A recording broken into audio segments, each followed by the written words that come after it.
Welcome to Two Giant Goofballs, a New York Giants podcast. Are you a goofball that loves Giant football? If so, sit back and relax. Except you, that person driving. Sit up and keep your eyes on the road. Your ears, though, can still listen as we talk about the team that both excites and frustrates us so much.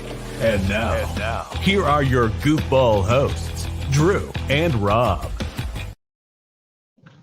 Welcome, fellow goofballs, to Two Giant Goofballs, a New York Giants podcast. I am Drew, joined as always by... me, and Rob. We've got so many questions. So many questions. And here we what are. does the fox say?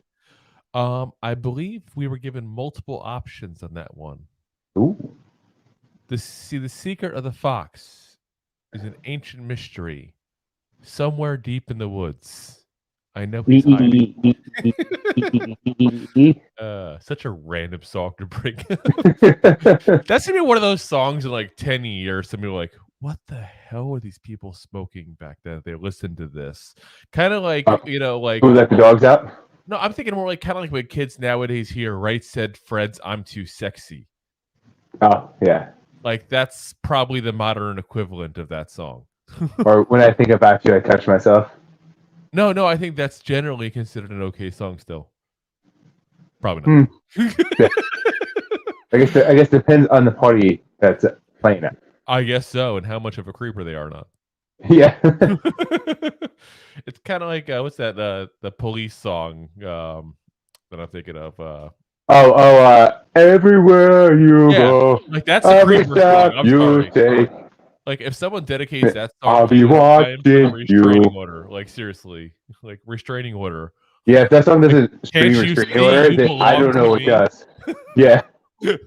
What happened to Sting? He was a creeper back then.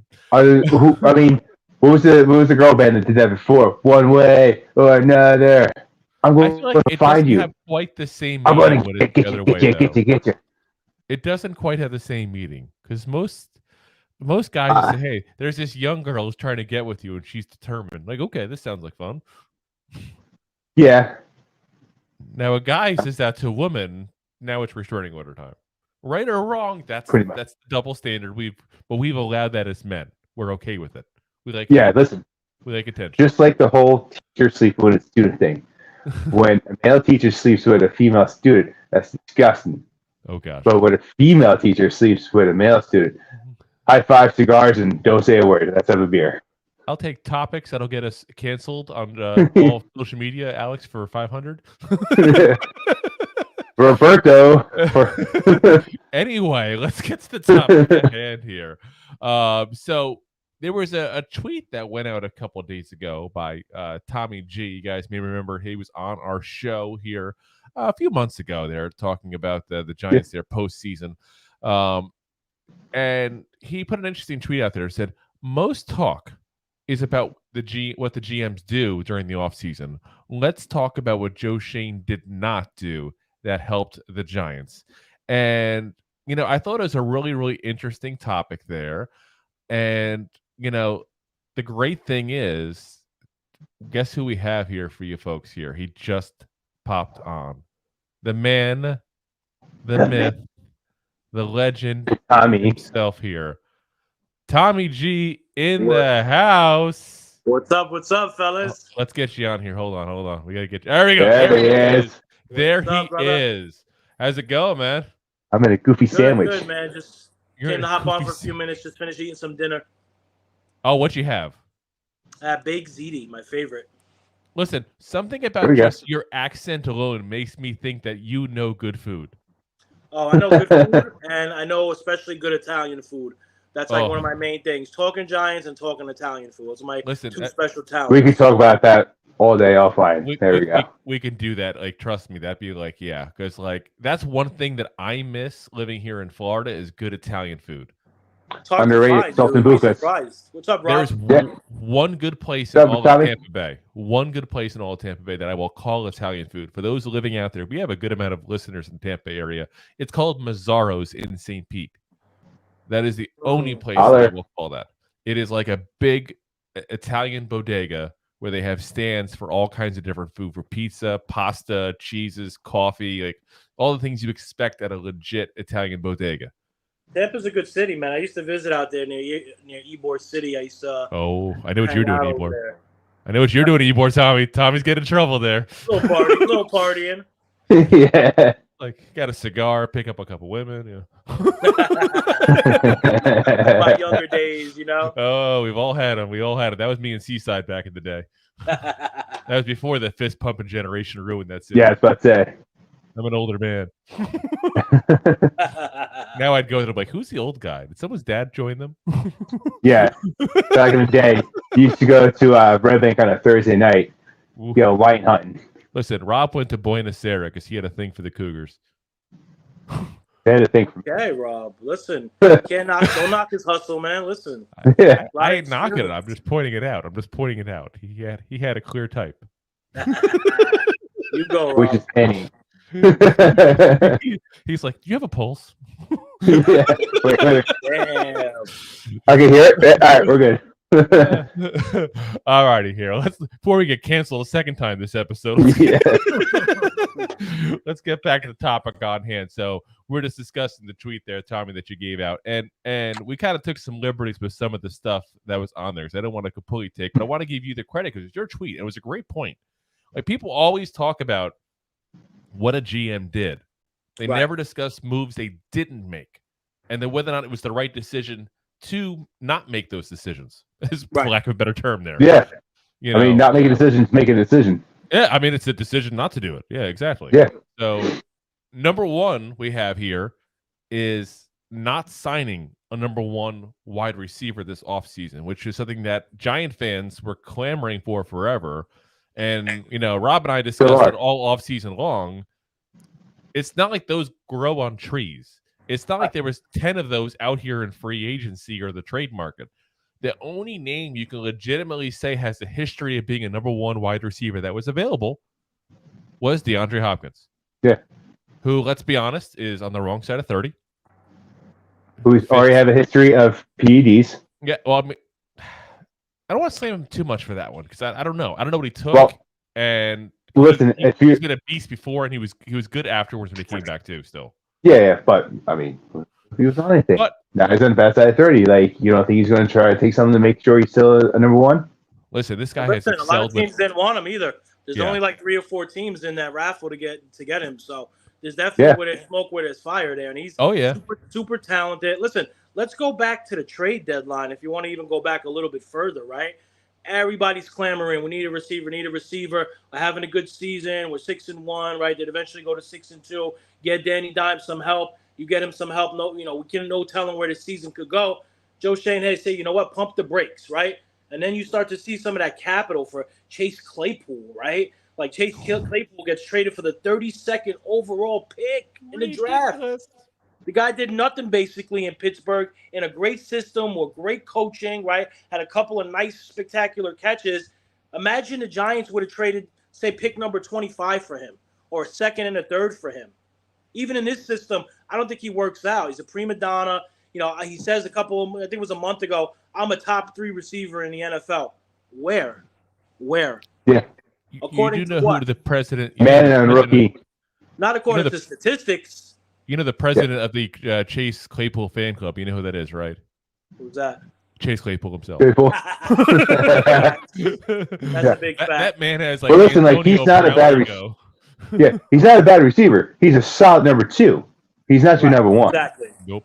He had a great rookie season. A really good rookie season for what it was going on in the system there. But then after that, he hasn't been able to put it together. And that's not what you want to see out of your number 1. No. And the problem is, Rob, is he thinks he's the number 1 receiver. Yep. So he comes with that baggage. He comes with that prima donna, the TikToks, everything is about me, I. But he doesn't come with the production. So I thought that was a great move by Joe Schoen. And that showed that he wasn't going to be a sucker GM. He wasn't going to do moves just to satisfy the fan base, satisfy the media, get in front of cameras like Dave Gettleman and pound his chest and say, look at me. Look what I did. Look at the trade I did for Leonard Williams. And I gave him one of the largest contracts in the NFL. He stayed put, and I think that showed Giants fans, listen, you got to be patient. And what happened? Giants still went to the playoffs, still win their first playoff game in a decade. They pick up Isaiah Hodgins off the waiver wire mid-season, and Isaiah Hodgins basically outperformed Chase Claypool. Like I was about to say that. Because you got him about 3 weeks apart. You could have traded up to get Claypool, or you could have waited and got pretty much a minimum deal to get Isaiah Hodgins. Well, you know what I think? One thing that's really brilliant as far as Joe Schoen not just giving in to fans is, let's be honest, and I'm guilty of this myself at times, and I think we all are to a certain degree because we have such a passion and love for the team overall as a whole here, is that he could make the move, and we could sit there and say later on, if it doesn't work out, oh, that was horrible. He shouldn't have made that move. Right. We're going to lambast the guy when we were the ones clamoring for him to make the move. Absolutely. The entire 2020. Like nobody's going to say, oh, I didn't want to do that. Nobody's going to Giant fans are number one on that. Right. And fans are going to go back and say, well, yeah, I really did want him. It's not his fault. They're going to be like, we didn't want him here. We didn't want Chase Claypool. You know, one of the things I thought was interesting is there were a couple of receivers Giants could have traded for that were better receivers, in my opinion. You know, like a Jerry Jeudy, Hopkins, maybe a Brandon Ayuk. I personally love Brandon Ayuk. I think he's one of the best route runners in the NFL. But these teams wanted first-round picks starting. The talk start at first-round picks. Start there. Nope. And you know what? The Giants roster had too many holes, guys. It wasn't going to work. There was no way. Yep. Yeah. I mean, I believe from the get-go, too. Our roster had more holes than an orgy. Yeah. Damn, I was thinking Swiss cheese, but you guys have got that NC-17 going tonight. Listen, and not all those holes are plugged. We call they do make plugs for some of them, though, Rob. So we call ourselves goofballs. If we're not going to go a little off the rails a little bit every so often, I feel like it's false advertising. We'd be sued for that. I can't be sued. Absolutely. I can't afford it. I can't afford it. Have fun, man. But yeah, I mean, you had those moves in the midseason, but then you had not making it. But as Rob and I have discussed multiple times as well, they kind of made it by getting Waller, who's going to end up being our number one receiver, assuming he's back to being healthy again, which, you know, we got to just go a little bit like this for there and hope that's the case. You know, so I don't think it was the wrong move on that one. What do you guys think? I think it was the right move he made by not going out 100% getting a number one wide receiver. Oh, absolutely. Not overpaying for a number one. And they tried to. There were some talks. Joe Schoen had some talks, but like I said, it was first round picks. You know, if you wanted someone like Jerry Jeudy, it's going to be a first and a third probably. And imagine the Giants coming out of this last draft not having a first or a third round pick. I mean, the cupboard's bare. You don't have Deontay Banks, right? I was about to say. You don't have Jalen Hyatt. You're that cornerback or receiver. Yep. Now, let's put it this way. The overall team got better. Yeah. Now, it's funny you mentioned the draft because that's the next question on moves he did not make. So a lot of guys expected the Giants to go number one wide receiver, whether it was, you know, 3 or 4 different names that were out there as far as possibilities, ironically enough, including Jalen Hyatt in some circles here, that the Giants were to take in the first round. There was a run of wide receivers leading right before the Giants took, and including the guy I wanted, Zay Flowers. I still wanted Zay Flowers. I still think he would have been a freaking beast in this team. But he was my favorite coming out of this draft. We made the move, obviously, to trade up one pick to go ahead and get Banks. So the question is, was it the right move or not for him not to trade up earlier to secure a top flight wide receiver in the draft? Yeah, it's a good question, man. I think that's arguable. You know, as much as we love to give Joe Schoen credit, he's done a great job. That's something you can't argue. You know, what was the trade capital to move up to 17, 18, take a Zay Flowers, Jordan Addison? You know, what was that trade capital? What did it look like? I don't think it would have been too significant, but I think, honestly, in my opinion, Shane got shell-shocked a little bit. You know, I believe it was the first 15, 16 picks, no wide receivers taken. So he's probably sitting back like a fat rat, like, okay, I'm going to get my pick of the litter. Maybe 1 receiver, 2 receivers get picked, but I'll still have, you know, you had Quentin Johnson on the board, right? Zay Flowers, you had Jordan Addison, you had several receivers. I think he got a little shell-shocked. He kind of sat on his hands there for a minute, and by the time things just spiraled out, and, you know, you had, 4 receivers taken in a row? 5? Yep. That's unprecedented. So, you know what? Could he have? Yes. Would the capital have been worth it? I don't know. I don't know if, Zay Flowers is going to be a great receiver. He can play on the boundary, but he's more of a slot receiver. I made a joke a couple months ago. Giants got more slots than Las Vegas right now. Look at the slot receivers they got. Sterling Shepard, right? You got Wan'Dale Robinson. You got Jalen Hyatt, right? You got there's probably another 2 or 3 you can name that are specifically slot receivers. So with the fit on the team, the capital it would have cost, could he have moved up? Yes. I don't think it would have been bad either way, but they got an unbelievable player in Deontay Banks. Dory Jackson's getting older. He's on the final year of his deal. Look at Wink Martindale's defensive statistic historically. When he has just a good, not even a great secondary, he's been ranked no lower than 3rd in the NFL total defense when he has a good secondary. Oh, yeah. Yeah. And I think 100%. there's definitely variables, like you mentioned it. The question is, what would it have cost to trade it up? Where were the Giants as far as their board? Like, did they have any of these guys high enough to be worthy of a trade up in their opinion? Because you still got to trust your board, whatever it is, And the third is, was this their plan along just to draft a corner? Because that's a possibility as well. They went in this saying, we're going to get one of the top corners. They don't tell us their plans, obviously. So without knowing that, I think it's kind of hard to give an answer on that. Yeah, I'm right there with you. Like, next season's going to tell if it was the right choice or not.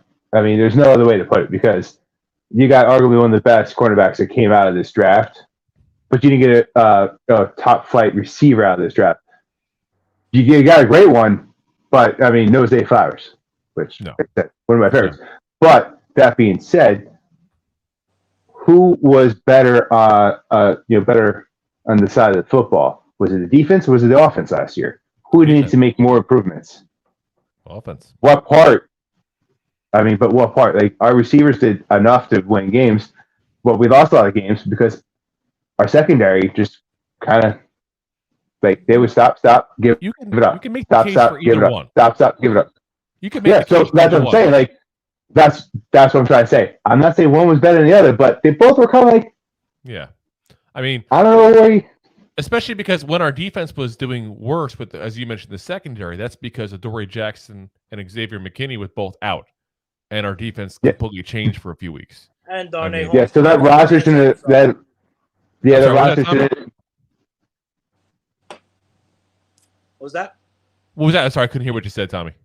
I said, and Darnay Holmes can't keep his hands to himself. That doesn't help. Well, yeah. Either. Yeah. Well, hopefully, I'm saying our secondary shouldn't be just solely on 2 people to make it good. Yeah. Or great. So you got to widen that pack. They made some moves. They also made some moves for that offense. Right. And as the GM, you gotta, you come to your table, you got a certain amount of assets, you have certain amount of trade capital, salary cap, and you dole it out, right? And you want to split it up evenly. They went out and signed Parrish Campbell. They went out and re-signed Darius Slayton. They went back and re-signed Sterling Shepard. They went and traded for Darren Waller. So, if you look at the behind the scenes of the draft that was on Giants.com, Joe Shane was worried Minnesota was going to take a cornerback. That's what his big worry was. Yep. I think at that point he was resigned to the fact, like, hey, we're not going to get the receiver we wanted. I do think the Giants wanted Zay Flowers. That's my personal opinion. I think he was number 1 as far as receivers to them. But he wanted a cornerback. At that point, he was like, you know what, we need a cornerback. And I think it was the right thing to do, because in hindsight's always easy. The draft, as soon as the Giants pick, couldn't have felt more perfect. Before that, the Giants got screwed. Let's be honest. That run on wide receiver screwed them. They wanted to get a playmaker for Daniel Jones. You just gave him $160 million. Last thing you want to do is have this kid go out there for another season and be throwing to Walmart workers out there. But once they picked Deontay Banks, everything fell according to plan. John Michael Schmitz, the best center in the draft, he slipped to the second round. They wanted to take Jalen Hyatt in the second round. That's what I saw in the thing. Yeah, they were talking about which one to go. Right. They had a second round grade on Hyatt. So to get him in the third round, I mean, that felt perfectly. Oh, yeah, 100%, 100%. And, as B points out there, we just don't know what we have in Hyatt. If Hyatt turns out to be a beast and he ends up being somehow a number 1, because let's be honest, he had a great last year in college. I don't think we know what to expect him. He's one, I think, in my personal opinion, and obviously we all have opinions of rookies we don't know as we see them hit the field. He's going to be a boomer bust pick, I think. I really do. I think he's going to be a guy who's going to light it up and surprise the hell out of everybody, or he's going to be a bottom of the barrel kind of wide receiver that's a one-trick pony, like some people thought, and is going to be a speed guy you pop on for, third and long, basically. And we're going to find out. That being said, too, like, we still don't know what we have 100% in Wandell from last year because of his injury. So he could also be a great receiver for us as well. Excuse me. The dog is very strong opinions on this as well. Dog disagrees. He's a big Wandell fan. He's like, did you see what Wandell did against the Lions? That's what he's growling about. But yeah, like I said, time will tell on that move. And I think a lot of that's going to depend on the health of the receivers that we have overall. Because if Waller is there and he's a number one, it won't matter if we don't have a number one wide receiver.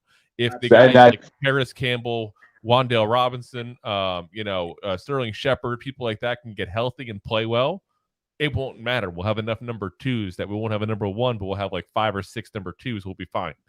Yeah, it's a big depth, situation going on there. Again, assuming everyone's healthy. Next up, we had not extending Leonard Williams, and good one. That's an interesting one. It's another one I can see pros and cons on. So here's the pro. Yep. Obviously, you extend Leonard Williams, we have a whole lot more cap space right now. The con is you extend Leonard Williams, you have a whole lot less cap space going forward after the season. Right. Because let's be honest, guys, we can't spend $40 million a year on defensive tackles. No, not happening. Yeah. That's not legit. That's not the way the NFL works. It's not that kind of position. Yeah, and let's also bring it back a year. What did Shane say from the get-go? He wants to clear the cap space, right? So I'm not surprised by this move because $40 million is $40 million. Yeah, he's the third most expensive player in the entire NFL cap space-wise. Crazy, yeah, man. So, behind, like we said before, just Patrick Mahomes and I believe it was Ryan Tannehill.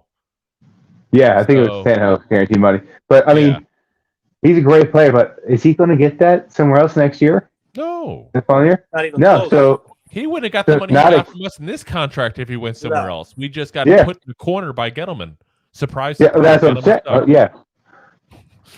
Who knows? We could rearrange an agreement where he comes back and he actually gets what his fair share. Well, I think the big problem is if you extend him hypothetically, the big thing would have been to free up some money. If you were trying to free up money, you would end up overpaying him the next couple of years. So what we're doing is we're doing exactly what Joe Shane said he didn't want to do as far as kicking the can, and we're sticking to the plan and not kicking the can down the road. Yeah. Pay him the big money because you got stuck kicking the can a little bit last year. Keep in mind, some of that is because they moved money from last year to this year, and they had to. They had no cap space at all. But now we still got $60 million over. This team wants to win now. Let's be real. Let's be real here. You gave the quarterback $160 million. That tells you want to win now. You went out and you made some good free agent signings. You won a playoff game last year. I know Joe Shane and Brian Dable love that press they've been getting since then. They were the toast of the town. They want to win now. What really hurt the Giants on defense last season was their run defense. They were a bottom 3 run defense. They got gashed, particularly against the Philadelphia Eagles, where in the 2 losses, not counting the season finale, gave up almost 600 yards rushing combined to the Eagles. So if you go and sign Ashawn Robinson, you go and sign, Nacho, and then you cut Leonard Williams, right, which was also on the table, you basically went backwards because now you're not shoring up your depth anymore. Now one of those guys is going to be the starter instead of Leonard Williams. Now who's your depth? Because you really don't have it. Leonard Williams, Dexter Lawrence played a ridiculous amount of snaps last season, and the Giants still got gashed when they went off the field. So I think as far as on the field, this makes a ton of sense. You keep Leonard Williams one more year. After this year, you wave goodbye. Thanks for everything. It was a disaster of a trade that Gettleman made for Leonard Williams. The Giants were 2-6 when they traded for Leonard Williams. They were going nowhere. The offensive line was in shambles. Then Gettleman wants to pound his chest and say, you know what? I'm going to double down and show you that trade was great. I'm going to re-sign this guy. They franchise tag him. They work out a deal. The deal was absolutely way over market value. Wants to get paid as a defensive end. That was a disaster. But right now, right in the moment, he makes this team better, makes the defensive line better, and the run defense better. And that's what was important. Exactly. As we got John Anderson here also popping on. What's up, John? I'm not going to say it should have got Mingo, but let's hope Hyatt does well. John looks for any reason to say the word Mingo. He likes it. I like Mingo. Mingo's a good receiver. Mingo's going to be a good receiver. I think he was overhyped. I think he'll be a decent receiver in this league, but I think he got picked too high. I think a lot of hype was high for him. I think a lot of hype was going. And part of my issues, and we talked about this in the draft, I don't think he didn't have that drive that I like to see out of a player. Like, there was times he could have got extra yards, I felt like, and he just didn't take the hit. He took the easy way out. He went to conservative to get the paycheck in the end. So I don't like seeing another that. Body catcher too. Seems like all these receivers that come out now are body catchers, dude. And that's tough. That's tough in the NFL because you got part of these guys are coming out 5'2" and 160 pounds. That's why they have no arm. T-Rex is trying to catch the ball. Like, give it to the body. Yeah, they have nothing but body. That's all they have, and even that's not that big. They're like, it's like they're trying to shock themselves and because they're like heart just gave out. Alrighty, so next question or next thing that Joe Schoen did not do. He did not extend a Dory Jackson. This is actually one that I do think is a mistake because people listen to the show on a regular basis know that I'm a huge fan of Dory Jackson. Yes, he doesn't get the interceptions. I get it. Everybody loves the flashy interceptions. Everybody loves the plays like that, digs that the Cowboys makes like that. But what he does do is he shuts down receivers.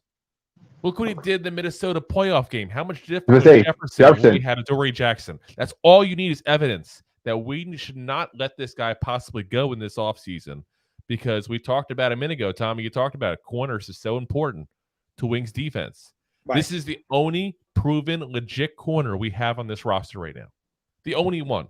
You can be the biggest Banks fan in the world, which I'm still jury's out guy on him just from watching tape and issues I do have with this game. But when it boils down to it is, whether you love him or hate him, you don't know what he is.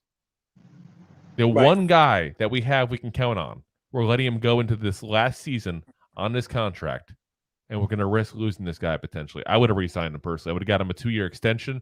But again, for all we know, they had these talks in the offseason. The Giants just couldn't get it done with a Dory.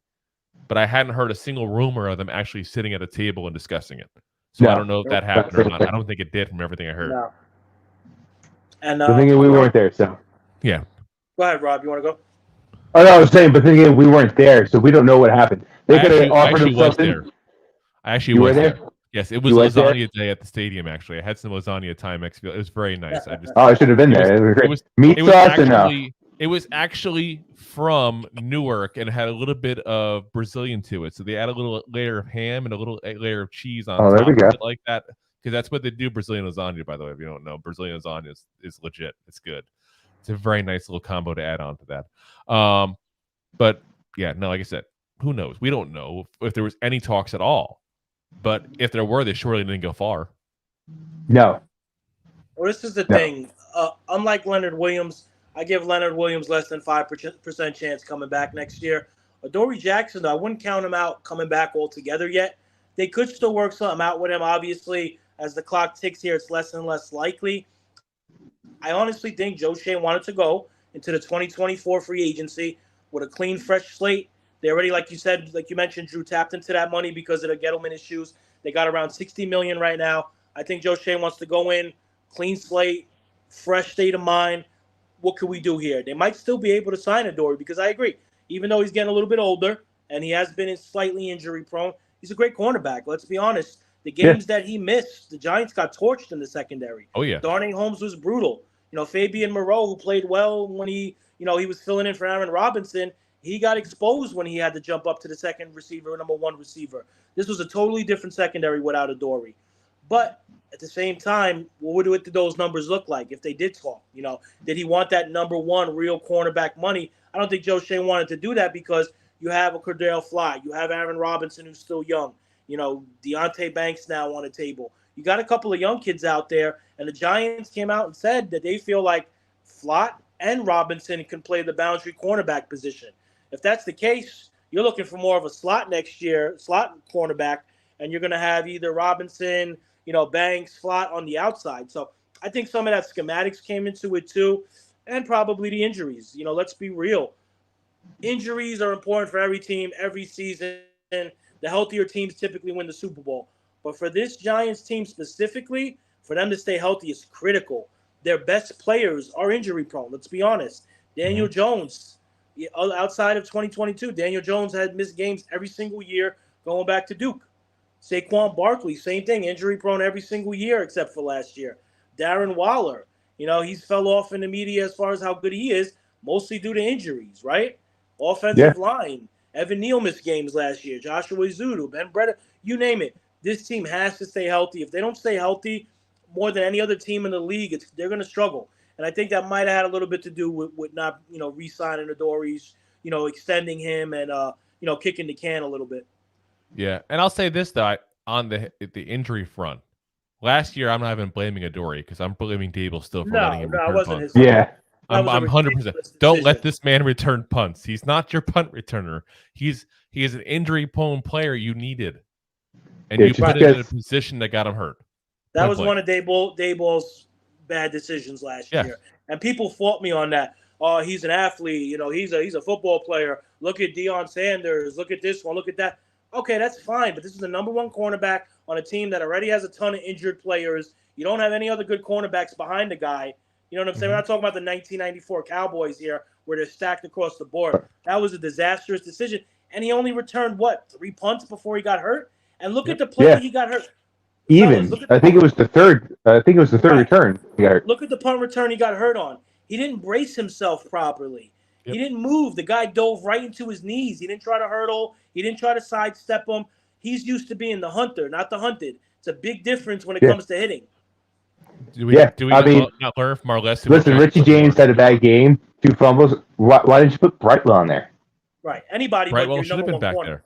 And, you know, we even had Britton Golden, if you remember him, the former receiver that we had there for a little while, also a Cardinal for a few years. And he was like, oh, yeah, this makes sense, actually, because, you know, you got a guy who's experienced and knows how to do this. But I'm just like, okay, I get what you're saying. There's got to be someone else better. And I'm with you. Brightwell's who I would have put back there. You almost blew the season because of that decision. You almost blew the season down the stretch. You really did. You almost missed the playoffs because of that. Here's another good point for you. I'll give you this as well. Even besides even getting in the playoffs, we don't beat Minnesota without him in the playoffs. Absolutely Point blank. We do not win that game. Beat him with him. Yeah. Well, we barely thanks to Kirk Cousins not remembering where he was in the field too. But thanks, Kurt. Good old Kirk.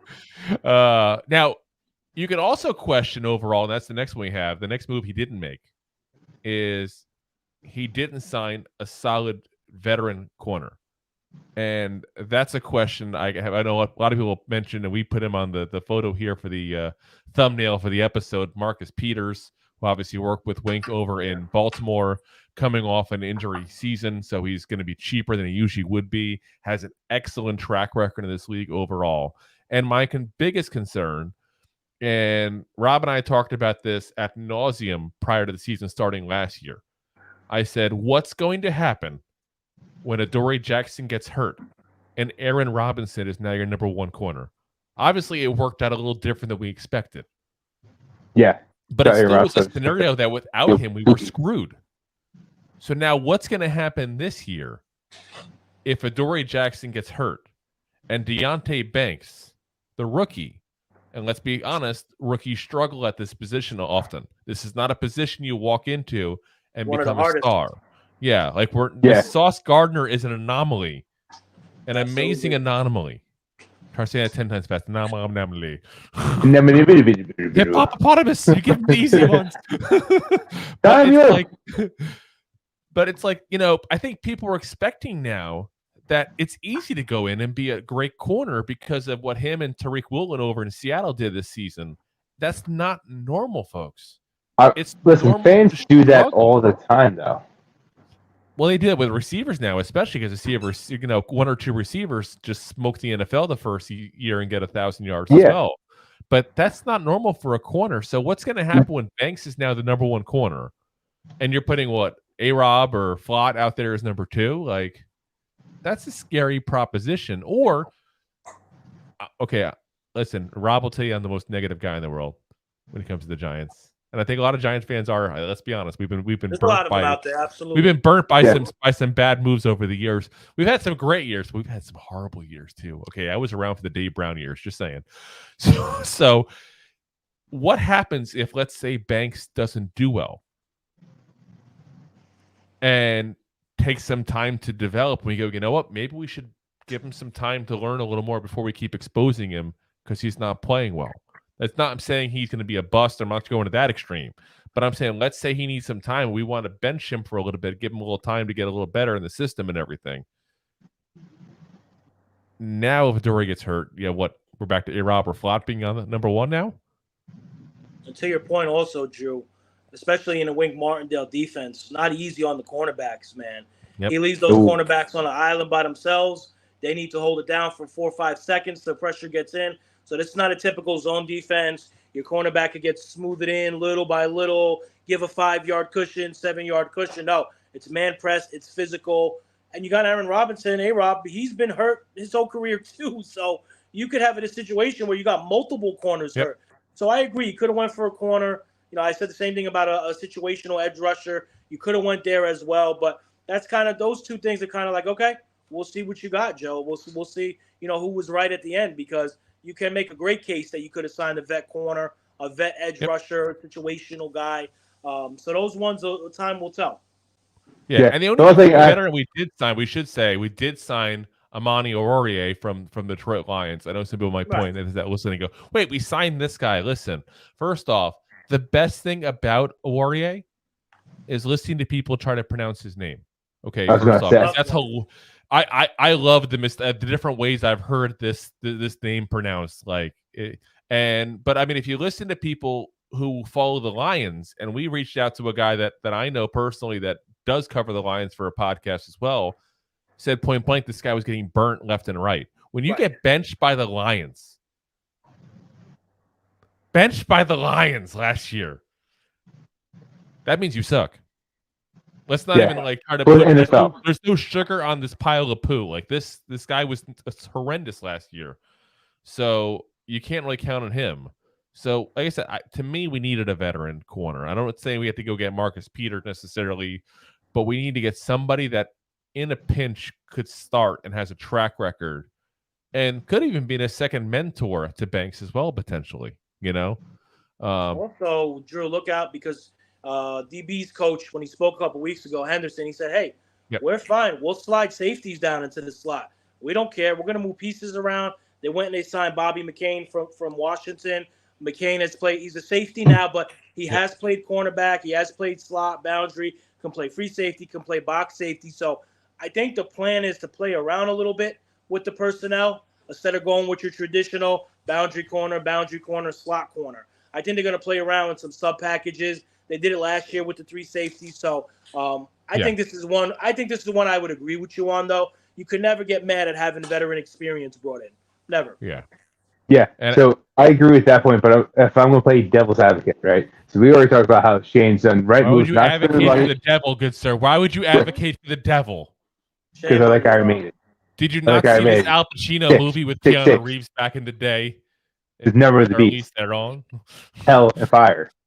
Anyway, what are we talking about? Right? They don't want to they don't want to spend their money. They want to free up that cap space, right? You get a whole bunch of young talent. You get cheap talent, which you did it for our receiving staff last year, and it worked out pretty well for them. So they have confidence in the coaching staff and the players that they are picking up in free agency to kind of step up and do what they did, and not pick up a big salary cap to sign other players where there's a bigger need elsewhere. Maybe that could have went to bed.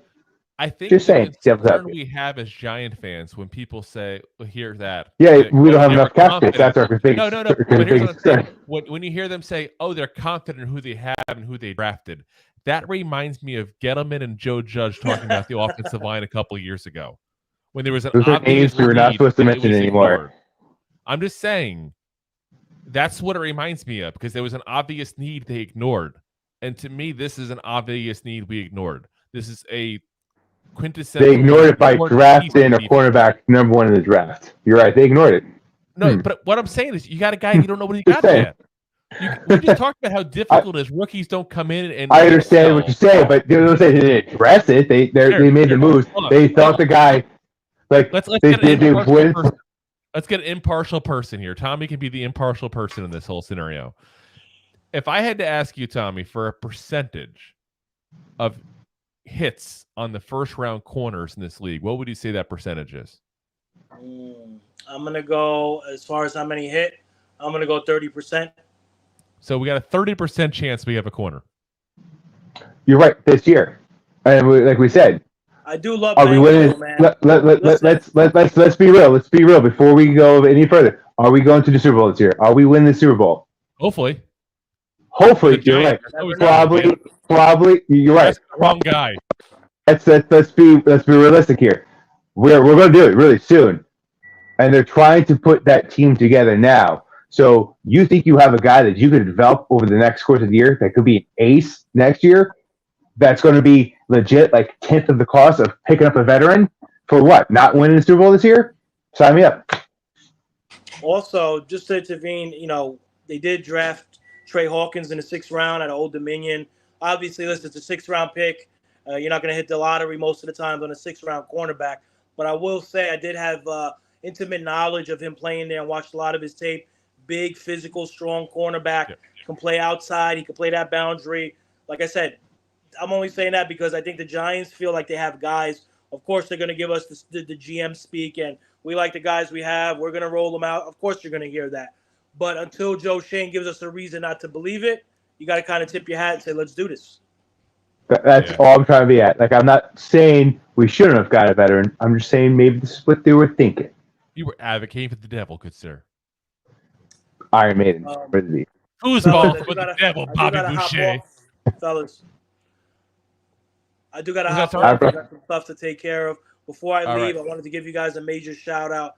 Appreciate you guys. Respect you guys. I love the creative headlines for the shows and you guys doing the best lineman, best quarterback. I tuned in. You guys do a great job. Keep at it. Eventually you'll break through and everything will pop off. Anytime you want me to come on the show, let me know. It was a pleasure tonight to pop on with you. Much appreciated. Tommy, love it. Thanks, man. Before you go, do me a favor. Let everybody know where they can find your stuff real quick if you can before you go. Yeah, absolutely. On Twitter, TommyG105. I also host a podcast, Tommy's Takes, on the Giants Country YouTube with Patricia Traynor. So you can check out my show on there. And we're going to be getting hot and heavy here in a few weeks. So check me out, and I'm sure I'll be back with the 2 goofballs before you know it. Love it. Much appreciated, Tommy. Take it easy. Thanks, brother. All righty. Yeah, guys, if you haven't listened to Tommy's Takes there through Giants Country, if you haven't followed this man on Twitter, you're missing out. Seriously, do it. The guy knows great follow. Stuff. And if you know how we are in the show, there's not many people we invite multiple times on. He's that guy. He's good. He knows his stuff. All right, as we get our screen coming back here because it just looks funky to me when we're not fully on. There we go. There we go. We're back on. We're back on. Those listening to audio, what is he doing? I'm moving things around visually. All righty. So let's see. We do still have a couple more questions here. So just 3 more, guys. Just 3 more. Before we do that, though, let's get to the comments. We do have a couple comments here. Let's see. John says, so you adore him. Yes, we are big fans of Dory. What the flot? LOL, he also says. Like he didn't want to say flot. Deb says, I plead ignorance on contracts and timing. Can a team make a deal and extend so in mid-season? You can, but it's not very commonly done. And usually when it's done, it's because you typically are like going for a deal where you're worried someone's going to get a ton of money in the off season, and you'd rather get done early and avoid them hitting the open market. So if that's the case, a lot of times you'll do that before that year even starts. So you don't see it very often, but it's doable. It's definitely yeah. I mean, we literally just talked week 9 about how Giants gave a proposal to Saquon because they didn't want him to go to the open market, and exactly here we are. He did. He's now regretting it. So hopefully he talks to Dory Jackson. Yeah. John also says Dave Brown. Remember him saying he still got his $8 haircut? LOL. And yes, it still showed he had an $8 haircut. Bookend Tackles, what's up? He says, Patty said he looked terrible at minicamp, and I'm thinking that's a worry, Gabe, because, yeah, he definitely did not look good at minicamp and everything that I know a lot of people said. He also says, I'm sure they try to get a vet corner, but we know they're not going to overpay. And I don't disagree with that sentiment. I just think that there's probably someone they could have gotten without, necessarily overpaying per se. I'll never be a fan of overpaying, but overpaying and underpaying, you can go both sides. Sometimes you get too cheap. You need a veteran corner. You need corners. Connor chimes in here. Hey, Connor, what's up, man? He says, yo, Tommy, I didn't hear no bell. I think is that a Rocky reference? Are we going Rocky reference? Yeah. Rocky 5. Listen, 5, yeah. Listen, we all forgot about that movie. Don't bring it up, please. Thank you. It was easily one of the top 10 Rocky movies of all time. Oh. No, I don't think it is. What? There's three Creeds if you're counting Creed. Yeah, I guess so. And there was 6 Rocky movies. There's 9 of those. So it's still in the top 10. In fact, the top 9. John says hot and heavy, LOL. Oh yes. Oh yeah. Hot and heavy time. Steamy, just like New Jersey today. Was it steamy there today? 90 and humid. Oh, there you go. Welcome to Florida, guys. That's called Monday. All right. I know. See, so we got a couple other ones here. So next one is he didn't sign a veteran guard. And I only put that one up because I've heard a lot of people talk about they thought he should have gotten a veteran guard. A guy like Dalton Reisner obviously is still available as well. I don't know. I think personally with this one, I'm okay with them doing that because it's funny. We talked about this a minute ago where I was like, remember how this reminds me of like Dave Gettleman and them saying, we'll be fine at offensive line with the guys we drafted. In this case here, I'm actually okay with that. And not because of the fact that, I'm expecting these all guys to turn all pro. But in the end, I've said it multiple times. I'll say it again. And I know, Rob, that you've agreed with me on this as well in the past. This offensive line will live or die based on Evan Neal. Yes. I don't think the value was out there to upgrade at this position. Who are you going to pay that's going to be that much better, and how much are you going to pay them? I think you're going to overpay to get a veteran in there, or you're going to underpay. You're going to get a Walmart version of someone else. And we paid a lot of money last year for a guard, and unfortunately, Kolinsky and the Giants didn't exactly have the best year together last year. I still got some hopes that he turns it around and has a good. I think part of it was the fact that he played next to a subpar center and a struggling rookie. Because he's got a good track record in the league overall. So, I mean, you got to hope a lot of things, but you got to hope, JMS does better as center. You got to hope that, you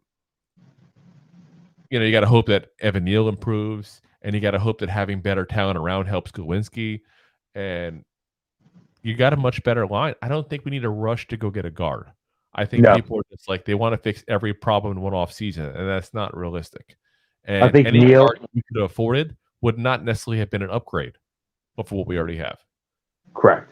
I think Evan Neal does improve. He's everything I've heard, seen, read. He's just been working nonstop trying to improve that position, just working at that position right there. JSN, is he going to come out and play better than Feliciano right away? Probably not.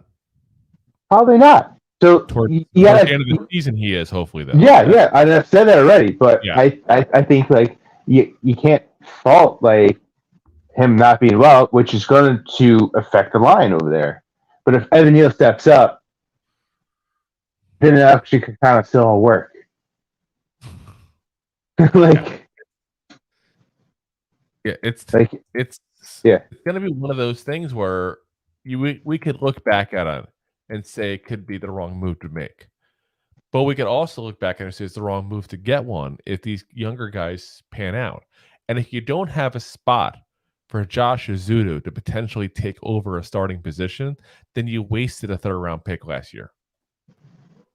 That's the honest truth of the matter. We wasted a 3rd-round pick if that's the case. So, I don't want to go with that route because I want to give it a year where Ben Bredesen has a chance to fight it out with Ziti, and Ziti has a chance to make the team as a starter. And it also gives Kolinsky a chance to, get back the respect that he earned in the league over the last couple of years. Because let's be honest, unfortunately, in this league, you have one okay year and you lost that respect. Not right. Yeah. Not right. But that's the world we live in. Hey, listen, anyone in sales knows the same thing. Anyone in service. Hey, listen, you give the great service, awesome salesman. You dip off for one fiscal quarter. What have you done for me lately? You're as good as your last month. That's what they always say in sales. You're as good as your last month. So, alrighty. So we got a couple comments here before we get to the next one here. John says, Seinfeld reference hot and heavy. I'm not a Seinfeld guy, so I don't know. Yeah. No soup for you. I don't know. Okay.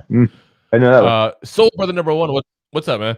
He says people say the Giants won't do well because of injury concerns, but every time, I think every team can be hit by injuries and self-destruct because of them. 100% the case. I think the concern people have with the Giants is because they have a history of having the injuries and self-destructing as a result. It's been something we've unfortunately dealt with as Giant fans for a good number of years now. Hopefully, with the new turf, we had AstroTurf. I'm hoping. Yeah, it was an AstroTurf for the record. Don't get us sued by AstroTurf. Yeah, also, but going in line, like look at Herbert over in with the Chargers. Like they were supposed to have a great year. They got plagued with injuries, and what did they do? They missed the playoffs. You wanted to say San Diego, didn't you? So hard, so bad. You wanted. I was like, it's Chargers. Did you say so hard? Alrighty, so Bookend Tackles also says Getty traded a good DL for a bust 1st-round pick center from Bengals. What, you weren't confident? Yeah, that'll go down as one of the most lopsided trades the Giants ever had. I mean, BJ Hill has been amazing for the Bengals ever since. John says, "Oh man, no Seinfeld, WTF?" I don't know. Honestly, I like Seinfeld's monologues in the beginning. I just didn't like the show too much. Just wasn't a fan. They all got arrested at the end. I guess it was a happy ending, right? Way to ruin the ending in case I'm ever going to watch it. You're supposed to say spoiler alert so people know to fast forward 10 seconds. I'm sorry that the show came out 20 years ago and finished. If you're a Seinfeld fan and you haven't watched it yet, sorry. 20 years. Next thing you need to tell people at the end of Titanic that the ship's I was about to say. Down. We shouldn't say that after what happened. And we got Coach Ed's on here as well. This is Peace and Blessings. What's up, Coach? How's it going, man? How you doing, Coach? Alrighty. So let's get into our next one here. So our next one was, we said, the Giants made a decision not to sign 2 veteran, linebackers this offseason. We've discussed as far as who's going to be the second linebacker in this 3-4 defense. Is it going to be Davis? Is it going to be #save our Beavers, as Rob likes to say, and Darian Beavers coming back? See, still your hashtag. So here's where I think that question comes up. And it's a valid question, I think. I really do, to a certain degree. If this was a year that you saw guys getting signed to tons and tons of money at the linebacker position, you go, you know what? Shane did the right move. Don't overpay. But the weird thing is, when you look at it, is if you want to talk about the big paying guys, it was us. We gave out one of the biggest contracts to a linebacker this offseason. Whereas you guys, like, again, obviously you got some age on some of these guys here, but Bobby Wagner, 1 year, $5.5 million. You have, some of these guys, look at what they signed for. It's like, Levante David was like nothing. Devin Bush was like nothing. Corey Littleton was nothing. It's like you could have gotten a second guy even to be a stopgap for not a lot of money. So I think where I settle into this personally is I'm okay with this because of the fact that it's Winks defense. If this was a traditional 3-4 where you have two linebackers out there, roam in the middle on a consistent basis, I'd be saying a WTF right now. Kind of like John did when he heard we didn't watch Seinfeld. Yeah. When it boils down to it, guys, we don't have linebackers all over the field of Winks defense because he brings up additional guys in the secondary to help cover because he wants to get the coverage sacks. He wants the mistakes from coverage. And you're not going to get that by having 2 edge and 2 linebackers and 3 defensive linemen and doing a traditional 3-4. He's going to take a linebacker out, put an extra DB back there, cover everybody so we can just send the whole entire field as far as the edge guys and defensive line. Just blitz full on. You can't do that in a traditional 3-4. So he doesn't run that type of system. As coach says also, I was surprised how the market went for the inside linebackers. I think a lot of us were shocked. Seriously. I mean, that's like, I could not believe some of the cheaper deals out there at that point. And some of these guys, it wasn't even like cheap because they waited forever and nothing. It was like they signed pretty quickly for, pretty decent contracts as well. So, we'll have to see how things play out there. If that's the new norm at that point there. But like I said, the Giants got their guy. I'm not upset at the contract that they gave out in the end, but I am, say 10% going, why don't we get a second guy? I think it's a fair number. Yeah. I'm 90% okay with it that we didn't. Give the young kid a chance. It's a position not going to have 2 linebackers roam in the middle of the field too often. So, yeah, I might be a little over. It's a legit question. I feel it is a legit question, but at the same time, like you already hit it in the head. Like, look at Winks. Like, that's not the strong suit of the defense. Like, more valid point is why don't you go out and get a veteran quarterback compared to a linebacker. So it's like, to me, it's like. I said, I think it's a valid question, but it's nothing we need to harp over. But I think this is the last one here. This last one here is what we need to harp over. You need to harp over. I do. I need to harp out. I need to. It's my weekly vent. It's been a while since we had one of these. Hold on, let me go get some popcorn. Coach was just in the comments section here. He was on with me at G Nation there. Not this past week, but the week before, and we were talking about this. We also got John Anderson knows that obviously in the chat how I feel about this. We've had a couple other people in the chat that are regulars. Between Connor and and Deb and Beav and all them. I think you can legitimately say the Giants should have brought in a second punter, at least to compete with the Scottish Hammer himself, because he sucks. See, I'm not going to harp too much. I'm just going to say he sucks. We should have brought a competition at least for him, if not replace him. I mean, I wouldn't go far as say he sucks, but he definitely could do a lot better of a job. If he were a White House intern, his name would be Monica Lewinsky. I mean, no, he's shooting the lows. He's not. Are you saying he's Bill Clinton? He was an intern, but I guess Bill's got a long shot too. I don't get. I still question why they signed this guy so early when there was better options out there. I'm sorry. I can't help but not mention that every single chance I get. Everyone's got. No one knows. Everyone's got the Hammers related to Dable. No Shane's third cousin twice removed on his other side. Shane! I'm going to write you guilt if you don't pay me. You got to look also now that the punt god, Matt Araiza, has been cleared of charges, where he goes in the NFL. And as good as he looked in college, he looked a whole lot better than the Scottish Hammer. Whole lot better.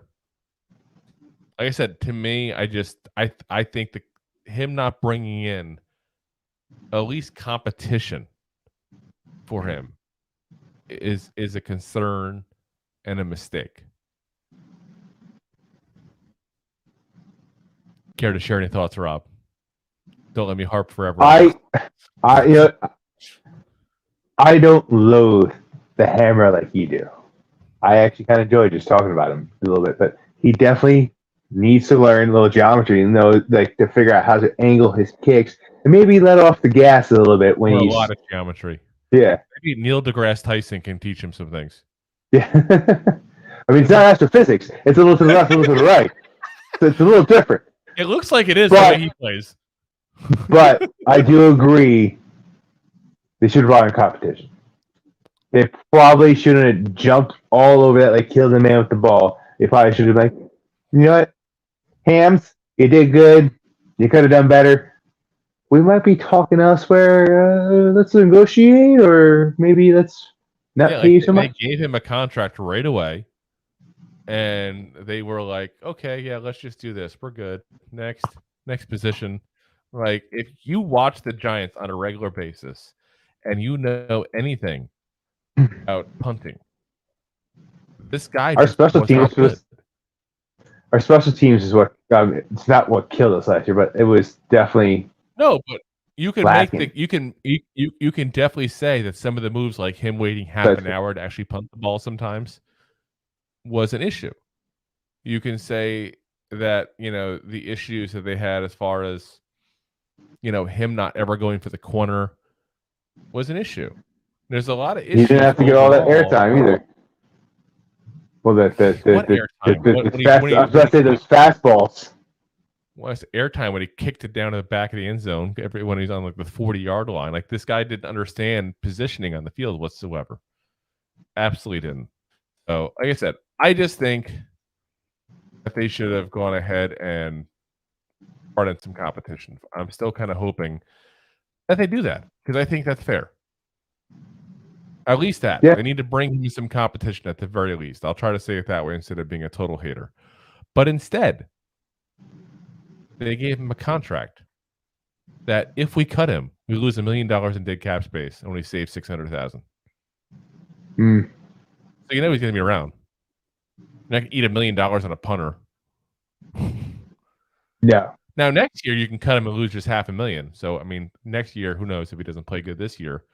But we gave this guy a 2-year contract for $4 million. Why? Bring in some Why did it become a punter? Tell him take a veteran minimum deal. Like, that should have been the deal. Like I said, I'm gonna get off my soapbox, my punting soapbox. I can't help myself. I just don't like him. So, alrighty, guys. So I think that's the final question there for us here, as far as was it the right move by not making a move for Joe Schoen this offseason here? And like I said, I really think that this is going to be one of those off seasons that things are going to go very, very well. And we're like, wow, this was a huge building block for the Giants. Or we're going to say, ooh, we should have done this or this. Yeah, I mean, that's every offseason. Time will tell. And you can always Monday morning quarterback it. That's why we're trying to put these opinions out here now. So later on, we say, I told you so. We can say, legit, told you so. I was right. Look at me. I was right. We should have gotten a corner. Yeah. I don't know why we're doing German accents. Guten Tag. We're just all over the board. I was Italian before, and then I was Scottish, and then turned it Irish somehow. We should have gotten the German hammer. Yeah. That just sounds like a Marvel villain from a Captain America thing, I'm just saying. or something that's... I went family friendly with deep Marvel. wedge. I went family friendly with Marvel. Yeah. Alrighty, guys. So we'll be back again for you guys Wednesday. We still have to discuss what we're going to do for Wednesday here. But we're going to do a show. Yeah, we're going to do a show. We don't have a topic quite yet. We could be continuing our series on the best of as far as the New York Giants. There, we still have a lot of defensive positions to go on as well. Plus, we got some other things we're looking at as well. But appreciate everybody that's coming on today. We have some regulars. We had some new faces there that we've talked other things as well that I've seen you guys on, but haven't seen you on our show specifically. So much appreciated for that. And we had a couple people that pop in just occasionally that popped in here as well. This is a good episode, I think, overall there. A lot of nice comments there. Definitely appreciated. Connor says, stay longer. We had to watch tape shows. LOL. And Coach says, love the show. Thanks. Appreciate it, Coach. And thanks, Connor, listen, we occasionally we have to tape some shows because we have lives outside of this, as weird as that sounds, because I really don't have much of a life. But I had to go to the lake house for a couple of days. It was very nice, by the way. Nobody asked in the comments section. It was very nice. I enjoyed my vacation. Thank you for asking. We're to pretend you did. Next week, we might actually have to do the similar thing as well, because my dad, who was a regular in the comments section as well, is going to be visiting. So he's going to be coming down starting Sunday. So we might have to do 1 or 2 for next week as well. We'll see. We'll see how things go depending on our. Or does he jump on the show as a guest? I'm just saying the man travels halfway around the country, basically. Actually, more than that. Coming from Jersey down here to Tampa Bay to come visit. I think the least I can do is not podcast for a day or two. I mean, a fair request, I think. So we might do a couple like that as well for you guys there, but we always try to do it live whenever we can because we love the interaction. Honestly, we do. We love having the comments in and gives us feedback on what people are thinking immediately, and good or bad. Sometimes shut up, guys. Stop the show already. This is bad. Yeah. Drew's just rambling. And yes, I am. Like I said, Roberto could host, Connor says. Listen, he's done it before when I went off to Miami that one day. So we'll see. We'll see how things go. Welcome to Miami. I knew you'd do that. So like I said, we'll be back on a Wednesday for you guys there and Thursday. So definitely those 2 shows will be live at the very least there. And then, like I said, we'll be back again, of course, next week on the regular schedule. Just might have a couple of them recorded. We'll see where that goes there. Hopefully not. But it may be unavoidable. But like I said, we'll be back again Wednesday. If you like the show introduced, we had a couple of new faces here pop on. And, of course, hit the bell. If you're on YouTube, hit the like and everything if you're on Facebook. And if you like the show and want to get involved as far as sponsoring the show or being a member there as well, of course, we do have the option for the sponsorship there at buymeacoffee.com/2giantgoofballs. Subscriptions start at just $5 a month. You also have the one-time donation as well. I shouldn't say donation. It's not tax deductible. We're not the American Humane Society here. Whatever. The one-time subscription. I don't know. Whatever you want to call it. That starts at just $3 there as well. So, we try to keep it low because, let's be honest, we're poor. We understand other poor people. So, so again, guys, appreciate everybody listening in. We'll be, of course, on every single live platform there is pretty much known demand whenever we go live. So we're live always on YouTube, Facebook, Twitter, Twitch, and of course my LinkedIn profile typically, but not this episode. But not this episode because LinkedIn did not want to cooperate for some reason with StreamYard. Because yes, we do use StreamYard for those who are wondering, perhaps. We are, of course, on every single audio platform known to man. Apple, Spotify, Amazon, iHeartRadio. We do have a couple, actually. I've heard like one of them's going out of business, actually, even. So, what? Yeah, one of the ones we're on, which is shocking that the 2 Giant Goofballs podcast was not enough to go ahead and keep them. Is it Apple? You know what? Listen, I think without us, I think it's pretty obvious that Apple would have been in huge trouble. But no, it wasn't. It wasn't Apple. I'm trying to look up real quick for you guys to see which one it is. And of course, for some reason, I have to log in now, so it's taking a minute. So in case anybody is listening to us on that, they know exactly which one it is. It was Deezer. That's the one. Deezer, these nuts. No, Deezer actually was. I saw some people upset about it, so it's got some kind of a following. What I understand is one of the bigger guys, I think it was, I want to say it was Pandora, owned them, and that's what happened. Is they went ahead and just closed it down because they don't want to focus on podcasts. I mean, let's be honest. There's 10,000 podcast platforms out there. And I mean, the apps themselves are free. It's kind of hard to make a little money in that realm. I'm kind of shocked there's so many out there. So, I think you're going to see a couple of them, unfortunately, come and go over the years, but we'll see. Regardless of that, though, we do use Buzzsprout. So automatically, they link us up to a whole bunch of stats. You got, so if you're listening to Deezer and you want to go to a new place, again, you have Apple, Spotify, Google Podcast, Podcast Index, Amazon Music, iHeartRadio, TuneIn and Alexa, Podcast Addict, Podchaser, Pocket Cast, Listen Notes, Player FM, Overcast, Castro, Castbox, Podfriend, and Good Pods. Are you talking about the weather now? Yeah, that's all the platforms we're on audio wise. So I think we're on enough. I think you guys can find one that we're on. So again, appreciate everybody listening in today. It was a good show. And again, thank you again to Tommy G from SI's Giant. Tommy Take, and I love having that guy on. That guy knows a lot on football there, and he's always fun to have on. He's just a fun guy. We like fun people and enjoy and have fun there. I mean, hell, the second he got on, the guy was having a beer and smoking a cigarette with us, talking food. I mean, you can't beat that. After eating a big old plate of Ziti, man, I'm jealous. Oh, Ziti does sound good, man. Ziti always sounds good. That's one of those just a Jersey staple, man. They have like a whole bunch of people over the house, just pop a Ziti in the oven, you're good to go. He did it all by himself, and I'm jealous. All right, guys. Appreciate everybody listening in. We'll see you guys all on Wednesday. And as always, Giant fans, go G-Man! Go G-Man! Thanks for listening to Two Giant Goofballs, a New York Giants podcast. We appreciate your support. If you made it this long, you must have enjoyed it. So I am sure you have followed us on all the social media platforms. Of course, you have subscribed to the show on your favorite app as well and given us a top rating. Right? Right? Right?